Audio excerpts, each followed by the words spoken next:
Hello friends, today is December 9, International Anti-Corruption Day. The day has been observed since 2003 after the passage of the United Nations Convention Against Corruption. It is marked to raise the public awareness about issue of corruption. The theme of this year's Anti-Corruption Day is Your Right, Your Role, Say No to Corruption. Corruption erodes democratic freedoms, rule of law, and trust in government.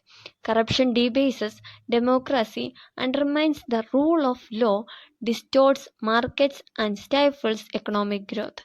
Kofi Annan, former Secretary General of the United Nations. So, what is corruption? Corruption is the abuse of interested power for private gains. There are different forms of corruption. First, we have grand corruption. This is corruption that pervades the highest level of national government, leading to a broad erosion of confidence in good governance, the rule of law, and economic stability. Next is petty corruption. This involves the exchange of small amount of money, the granting of minor favors by those who seeking preferential treatment. Then we have nepotism. This involves unfair favor towards relatives instead of applying an objective evaluation of the ability or suitability of the person or company.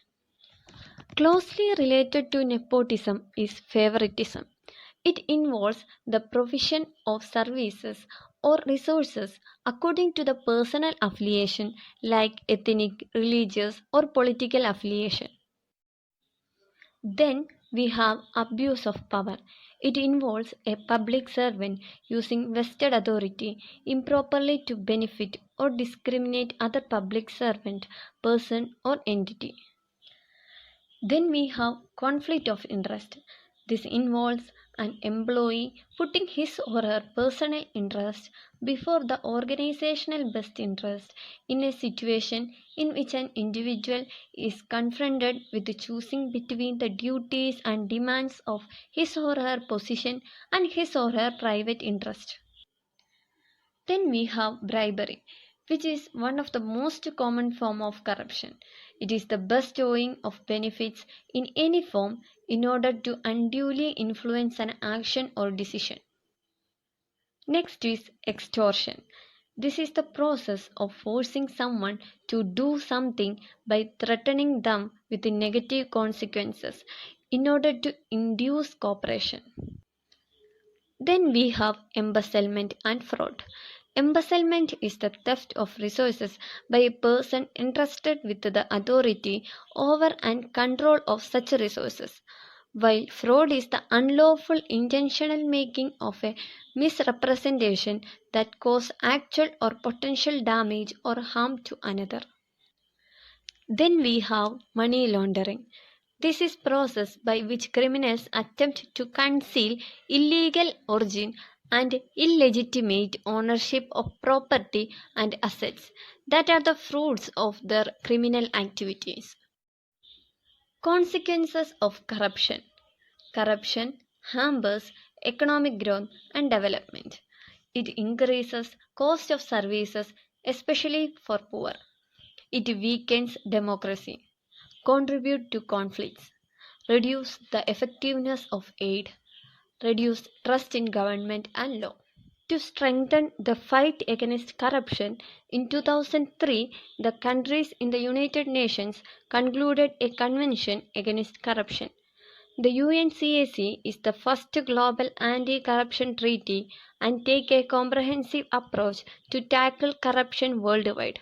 Acknowledged by the 140 states by 2010, it includes obligation to governments to prevent, criminalize corruption and cooperate internationally with other countries. It will review domestic bribery, foreign bribery, embezzlement, money laundering, liability of companies, whistleblower protection, mutual legal assistance, and more, thus reducing corruption.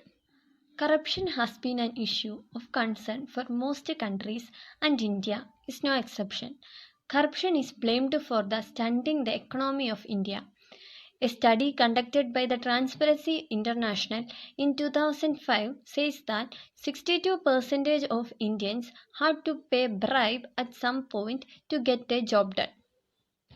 According to an article by The Hindu in 2010, unofficial estimates indicates that Indians had over 1456 billion US dollars of black money in Swiss banks.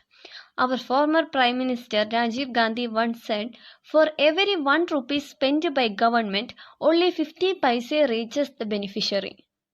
India is 86th in the Corruption Perception Index of 2020, which ranks 180 different countries on transparency and corruption in their public sector by expert assessment and opinion survey.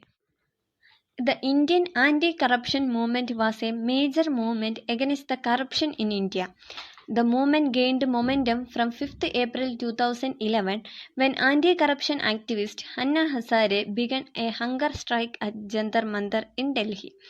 The movement's main aim is to stop corruption in the Indian government by the Jan Lokpal Bill. Another aim of the movement, which was led by Ramdev, Kiran Bedi, Arvind Kejriwal, etc., was to bring back the black money from foreign banks. Corruption is a cancer that eats our society. It's a social evil. It steals, wastes, and destroys resources for the benefits of few. So, let us join our hands together and make India a corruption free country.